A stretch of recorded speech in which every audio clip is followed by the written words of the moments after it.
How's it going, everybody? World Money Wins here. Welcome back to my channel. I think I messed with the microphone on my camera to where it's sounding better now.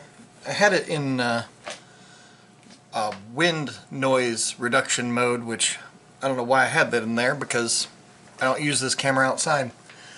But I went to a coin show yesterday in Grand Rapids, and I figured I'd share with you what I got. Some cool stuff, interesting things. And let's zoom out a bit and I'll show you what I got. I got this from 210 Stacks, thank you. I like this. This piece is awesome. It's Mutiny Metals. Time and tide, wait for no man. Totally true. And these ones I got at the local coin shop in their junk bin. You never know what you're going to find in the junk bin. So the first thing I got is $26 Morgans, and these are in really nice shape. And the dealer I got them from, these are all are S mint mark, except for one is an O mint mark. Let's see if we can get a shot of the mint mark. Maybe not. This one might show up. Focus, focus. Down there below the D and the O, or above the D and the O. So these things were in nice shape. I picked them out. There was a couple other people digging through them, but these all have really good definition. One of them had a little bit worse reads, and that's the second one in. If you can see this one here, the reads are not as pronounced as on the other ones. They're not smooth. They're still there. You can still feel them and see them. But these ones had better reads on them.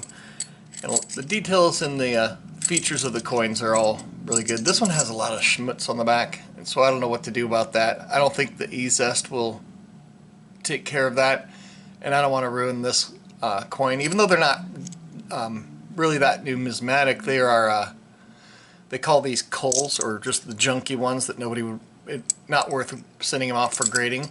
But these are my favorites, the ones that you can clank together and you don't have to worry about them. Ones you can carry in your pocket and that have been carried in pockets. So that's the first thing. Now we start getting to the more cool stuff. So the first one I got here is, I don't know who made this, but it was one I'd never seen before. It's for Napa Auto Parts. National Automotive Parts Association Champion Spark Plug Co. I'm going to give a couple of these a dip in the E-Zest at the end, so if you want to stick around for that.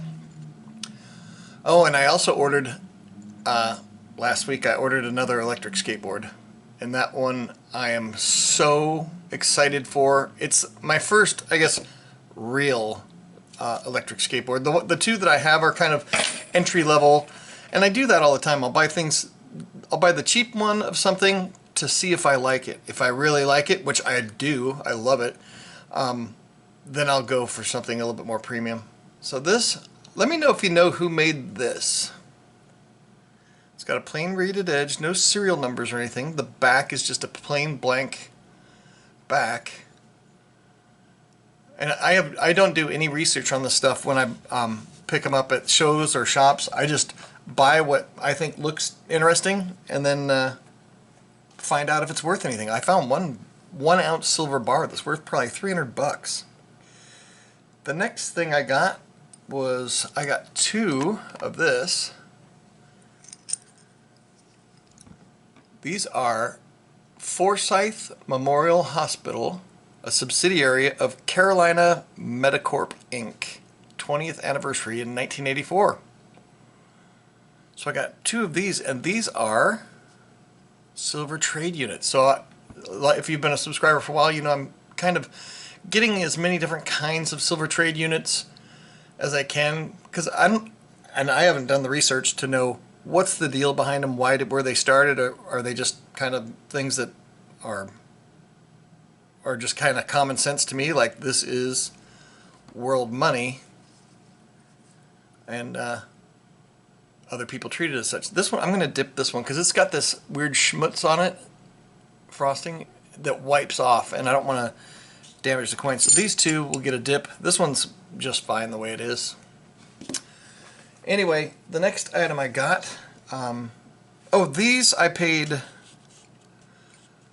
$31.50 each for these. And that's not like a screaming, I mean, I could have bought, you know, ordered online a bunch of these Sunshine generics, but they're not as cool. And so I paid a few extra bucks for the cool factor. The next thing I got was a good deal, 155 bucks for this vintage 5-ounce Agar Chiazzo 5-ounce silver bar.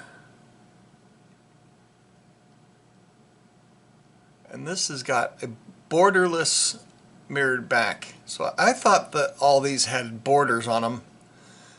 It was 155 bucks. It was vintage. I said, well, I've got to get that. Because if you've been around my channel for a while, you know that 5-ounce bars are my favorite size.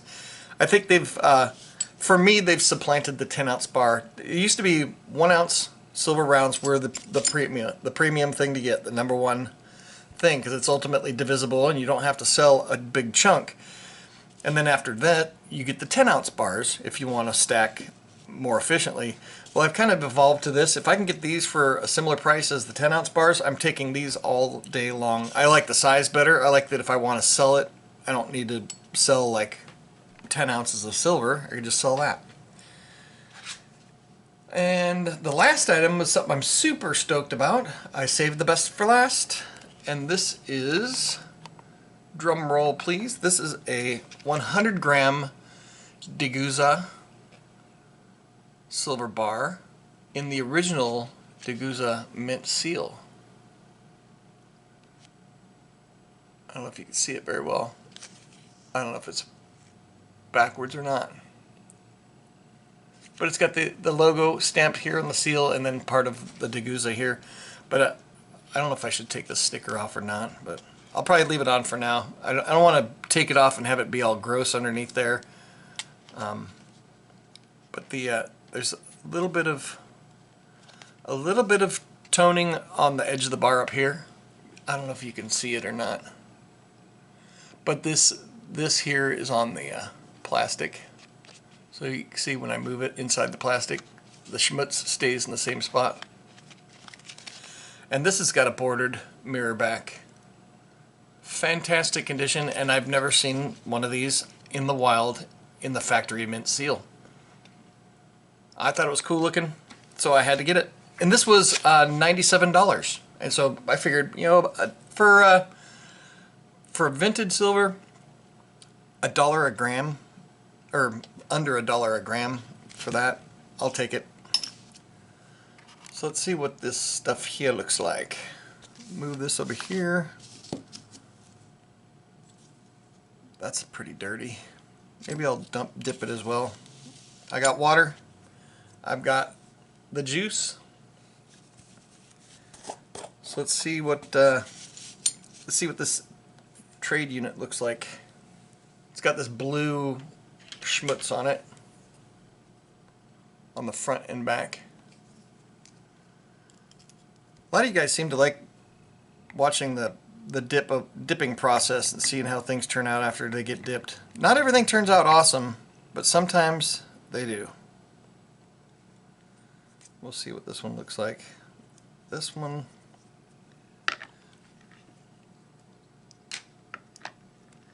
get a little water on there. A nice pat it dry. This one might have to, that one actually took a lot of stuff off. There's a lot of stuff left behind. You don't want to dip them too long, but bam, that looks like a mirror now.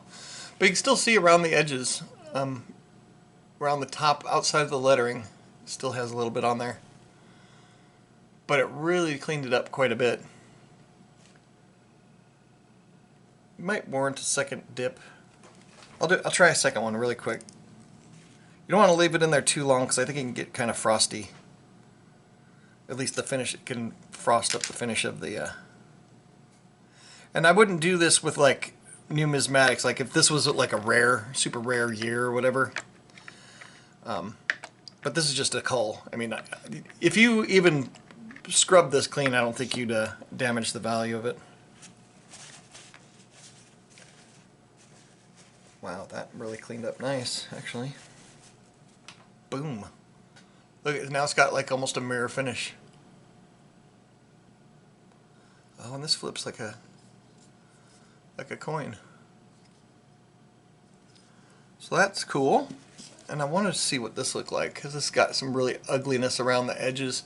It's not like it's cool looking purple toning or anything. It's just, it looks like dirt, like somebody found it in a pile of dirt, and I just dropped the coin in there. Dang it! Don't want to leave it in there too long.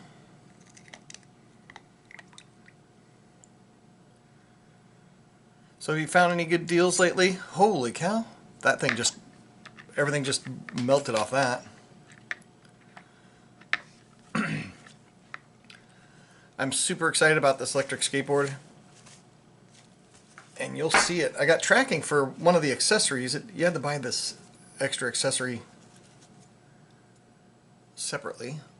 Look at that. All the grime around the edge of the rim is gone on the front and the back. It does show up all the scratches that were on there before, but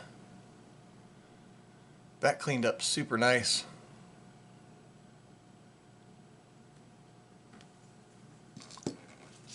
I'll try this. I'll try this thing. That thing's pretty ugly. Look how much that dirt around the eagle is not going to come out. No way. You can kind of see it working. I should have held this in a better spot. I remember Tarnex back in the old days, seeing the commercials on TV for Tarnex. Oh, I don't think this will work very well for this one. I'm not going to dip it twice. It did help out quite a bit getting a lot of the schmutz off. So just rewind a couple seconds after I reveal it to you.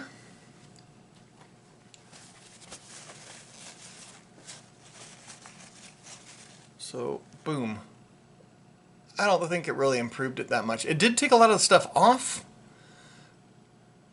but I don't think it was worth doing for this one. I would have just kept it regular. I'm not even going to bother with this. This toning looks okay, even though it's got that crap on the back. I don't want to dip it because I don't know what this will even do to the solution.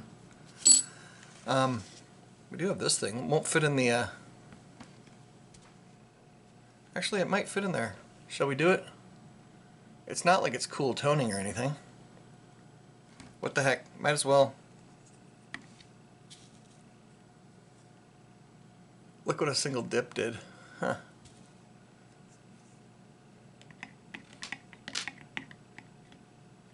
Probably should be using gloves, but it is what it is.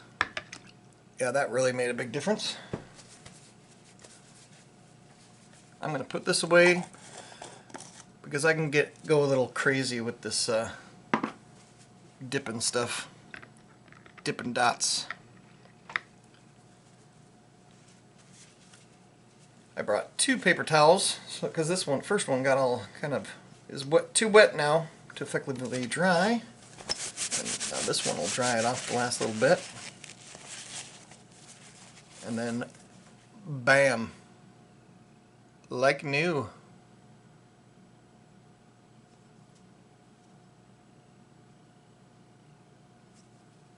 Whoo-wee. Oh yeah, and I talked to Mr. Kiwi also on the phone yesterday. Super cool guy. He's got some cool investment strategies and stuff. Different methods than I would use for gold and silver. He was asking my advice on stuff, but I'm not really good at giving advice because a lot of times the advice I give is wrong advice. So hopefully I didn't mess him up too much, but I just told him what I thought, but I didn't give him any actual, hey, you need to do this type of advice. Just gave him some stuff to think about. I was working at the same time and my kids were texting me, so I think he thought I was wanting to get off the phone, but I was getting kind of busy. But it was good talking to him. We might actually meet up and do a video or something like that, because he's kind of local to me. So let me know what you think. This one is not cleaned. This one wasn't as bad. This one is cleaned. And since I have 2 of these, I gotta see what these are worth, because I've never seen these ones before. Sometimes some of these weird ones you can find some diamonds out there. Some of this vintage stuff is worth a ton of money. Oh yeah, so I didn't get the I'm late on this part. I did not get the name of the vendor for this. He didn't bring his business cards. Last time I went to this Grand Rapids coin show, I bought some stuff from him. I asked him for a business card then, didn't have any. I asked him this time, he didn't have any, and he said, "Oh yeah, you're the guy that asked me last time." I'm like, yep, bring him next time. So this guy is who I got. Stewart Coin Collecting. This is who I got all the other stuff from. So the Degussa bar for a screaming deal, the Argraciazo for $155, and then these 3 pieces as well. And my son's also bought stuff from him also. So it was a good time. So if there's his contact information if you want to send him an email or call him, see what he's got. I don't know if he has a store. I don't think he has a store, but I'll check. Because if he's got a store, I need to go there. Anyway, I hope you guys are having an awesome day. I'm super stoked about this thing. This is my treasure for the weekend. Hope you guys are having an awesome day, and I'm gonna get out of here. Zoom the right way, dude.